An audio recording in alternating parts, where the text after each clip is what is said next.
Function. Sometime in programming, we need to perform some task at different places in our code and with different values or different variables.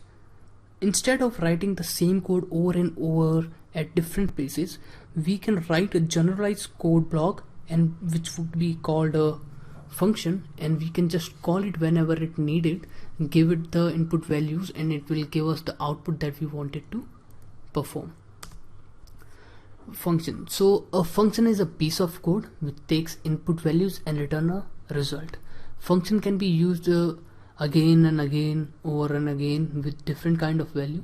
So it's always easy to write a generalized code which will be called a function, and it's very cleaner to define a function which can be used repeatedly. Functions are also called method, and it also improves the modularity or crispiness or cleanliness of a code. So function syntax, how a function should be written or defined. Function has basically two components.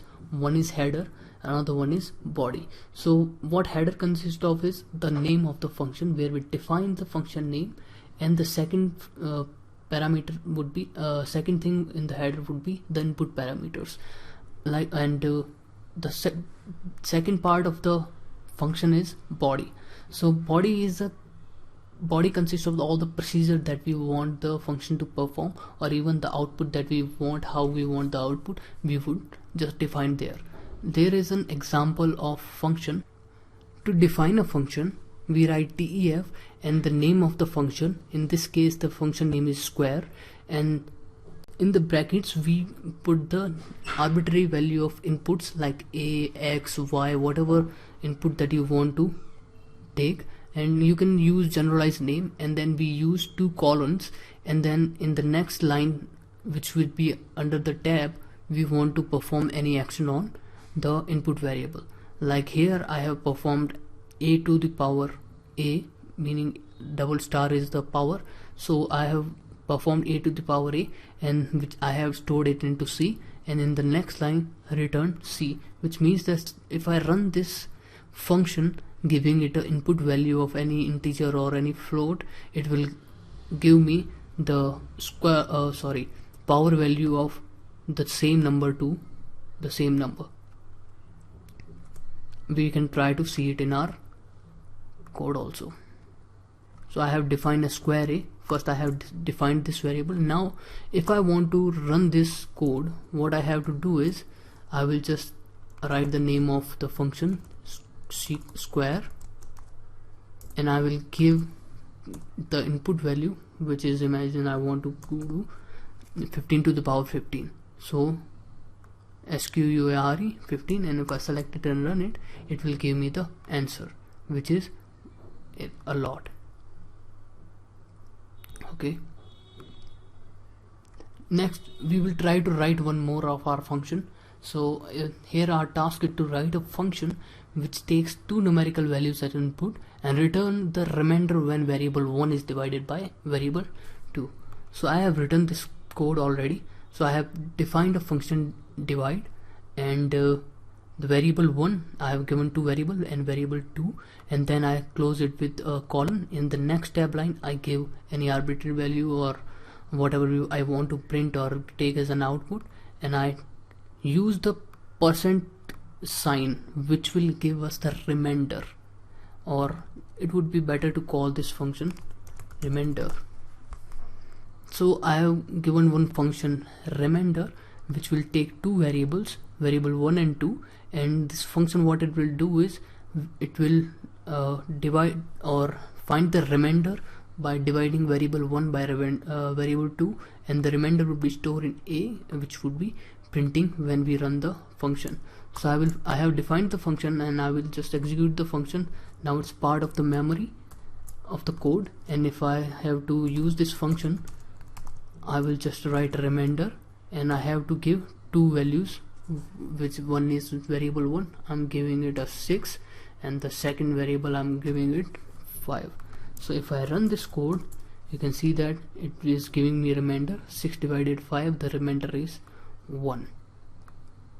So this is how a function can be. Python packages. The true power of Python actually lies in the packages. Packages are like bundle of pre-built functions. If you are coming from our background, you must know them as libraries. The basic problem with Python is that it has very little pre-built function and packages, pre-built function, and packages compensate our need to perform specific tasks.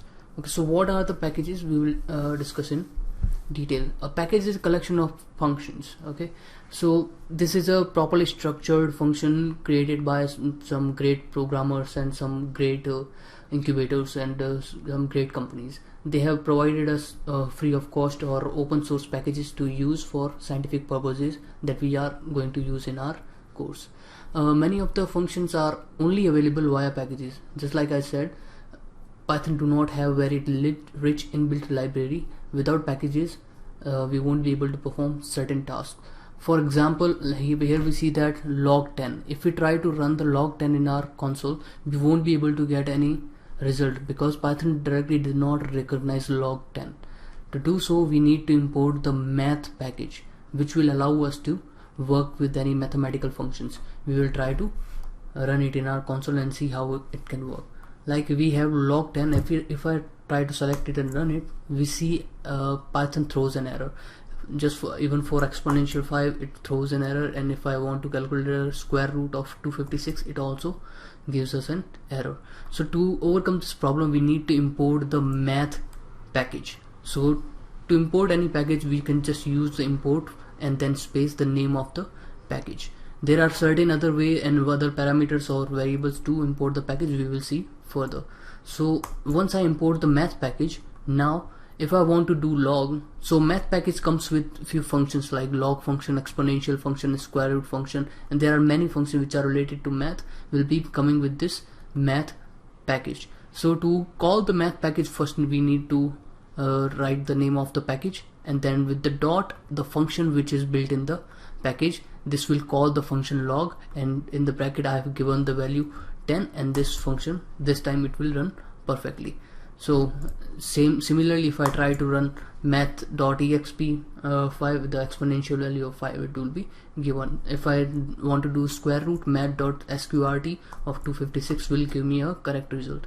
Now every time if we are trying to import a package and use it, just writing as math is not that feasible, or writing math every time is quite big. So we can give it a short name. While importing the package, we can just import the package and use as parameter and give whatever short name we want to call that package for. So with this short name, we would be able to call the package. So for example, I have given the import math as empty. So math package we would be able to call the math package just by the short name empty. So I have imported math as empty, and now if I try to use empty.log10, it will work. Similarly, if I try to use empty.exp5, it will also work, and empty.square root of 256 will also work.